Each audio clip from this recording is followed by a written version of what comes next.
nk'uko bisanzwe rero abantu badukurikira kuri YouTube twongeye kubasuhuza. Uyu munsi rero dufite umutumirwa dufite ni umusore ushima Imana, ariko tunaboneyeho kugira ngo tuganire nawe nk'uko namwe mudukurikira hano kuri Baho TV. Umutumirwa twatumiye uyu munsi yitwa Shyaka Aime, ngira ngo muramureba. Shyaka, wiriwe? Neza. Hari ikibazo abantu bibaza cyane muri iyi minsi, insengero zirimo zirafungwa mu Rwanda, ariko si ubundi zitarafungwa kubera iki insengero ni nyinshi ariko ugasanga ibyaha birimo biragwira, ugasanga ahubwo ibyaha biraho mu madini. Buriya bintu biterwa n'iki kuba insengero zihari ari nyinshi ariko ibyaha bikanga bikiyongera? Wowe ubibona ute Shyaka? Buriya ugendeye kuvuga ngo insengero ngo zirafunze, ngo barazifunze, ngo ibyaha byariyongereye, buriya kuvuga ngo ibyaha byariyongereye n'ubundi ni ibisanzwe. Ibyaha n'ubundi buriya kuvuga urusengero ni mu mutima w'umuntu. Buriya iyo umuntu n'ubundi adasanzwe azi Imana, n'ubundi nta cyamubuza n'ubundi gukora icyaha. Ariko iyo bavuze urusengero ni mu mutima w'umuntu, ni ukwihangana k'umuntu, ni ugukomera k'umuntu. Ariko buriya kuvuga ngo insengero barazifunze, ntabwo baba bafunze umutima w'umuntu. Ndumva ari ibyo ngibyo, ntabwo ari ukuvuga ngo insengero ni kuba barazifunze abantu bakora ibyaha. Ikindi kibazo, twagize amahirwe uyu munsi turakubona nk'umutumirwa wacu, tumaze iminsi duhaye gahunda ko tugukeneye hano. Ikindi kibazo twibaza, kuba insengero zarafunzwe mu Rwanda ntabwo byagize ingaruka nyinshi cyane ku bakirisitu cyangwa se abantu benshi basubiye inyuma? Kuba zarafunzwe nta cyuho kizaboneka ku bijyanye n'ijambo ry'Imana cyangwa se ku bakozi b'Imana bari basanzwe basenga ariko bakaba batagifite aho basengera? Wowe ubibona ute iyo uhuje iminsi y'iki gihe n'ibintu biriho muri iyi minsi? Urakoze cyane. Ku bijyanye no kuba habaho impinduka yo ntiyabura, kuko muri uru rusengero bari rufatiye abantu runini. Insengero ziba zifatiye abantu ikintu kinini cyane, kubera yuko buriya abantu ku cyumweru, umunsi wo ku cyumweru warashyikaga abantu bakiyumvamo kujya guterana, bajyaga bajyana mu bindi bintu bitandukanye. Umunsi wo ku cyumweru bakajya bawiyumvamo ko ari uguterana. Ariko ubu cyane cyane iyo urebye usanga abantu iyo bigeze ari ku cyumweru, bamwe babihinduye nk'iminsi isanzwe, basigaye bigira mu kazi gatandukanye, ntibakimenya ko ari ku cyumweru.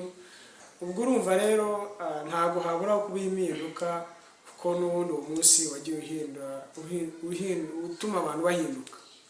Hari akandi kabazo abakunzi bacu bavuze ko nzakubaza, dore ko ukurikirwa n'abantu benshi mu gace k'iwanyu bitewe n'igikorwa cya football. Hari ikibazo kijyanye na football muri iyi minsi cyangwa se ikintu cya siporo, ariko urimo urareba ugasanga abasaza muri iyi minsi cyane cyane mu karere ka Nyagatare bari kwitabira imipira, bari kwitabira kujya ku bibuga. Ubundi bari abantu bakora siporo bashaje, ubundi hari akamaro bibamarira cyangwa se wenda kuba ari kuruhura ubwonko gusa nk'uko imvugo y'iki gihe bakunda kubivuga? Ni koko ibyo bintu mbajije bya siporo turabizi twese, siporo ni ingirakamaro ku bantu bose. Siporo ikintu ifasha bari abantu b'abasaza, ikintu bafasha iyo ugiye kureba siporo ni ingororangingo, ni ingororamubiri. Buriya ituma umuntu ukora siporo, nubwo yaba ari umusaza nubwo yaba ari mutoya, bituma agira umubiri uhora nta ndwara ufite, imitsi ihora inanutse, yumva nta kibazo mu mubiri we. Ikindi bituma n'amagufwa ye akomera, n'umubiri we bigatuma ukora neza, kuko siporo koko ni ingirakamaro. Icyo gituma abasaza ubona bitabira ibintu bya siporo cyane, kuko siporo ni ingirakamaro koko.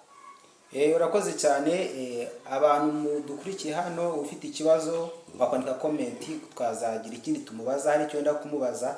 Ni umwe mu bakuriye cyane cyane mu bijyanye na siporo, ariko ikindi kintu twashakaga kugira ngo tuvugeho, mbese abantu bakiri bato mwabashishikariza iki mu bijyanye na siporo, ko ujya kureba ugasanga ziriya ndwara zitandura zirimo ziribanda cyane ku bantu bakiri bato, kandi siporo akenshi nk'uko mwabitubwiye irinda cyane cyane ziriya ndwara zitandura, ndetse ikanafasha n'abantu kuba bakura neza, cyane cyane kuba ituma amagufa akomera. Abantu bakiri bato wabagira iyihe nama nk'umuntu ukiri umujene w'iki gihe? Ikintu nagira inama abantu bakiri batoya ni ugukunda siporo kandi bakayikorana ubushake. Ikindi bakajya bakunda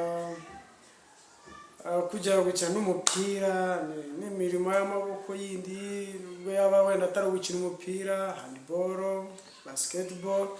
So ni ukuvuga ngo imirimo cyangwa se ingororangingo ni nyinshi cyane, nubwo batakina umupira bakora n'ibindi, ariko siporo ni ingirakamaro mu bantu bose. Urakoze cyane Shyaka, Imana iguhe umugisha.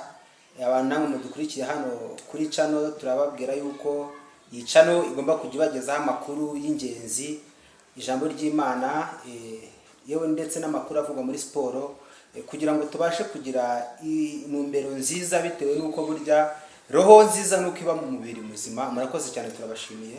Yego, murakoze nawe. Imana iguhe umugisha cyane. Murakoze.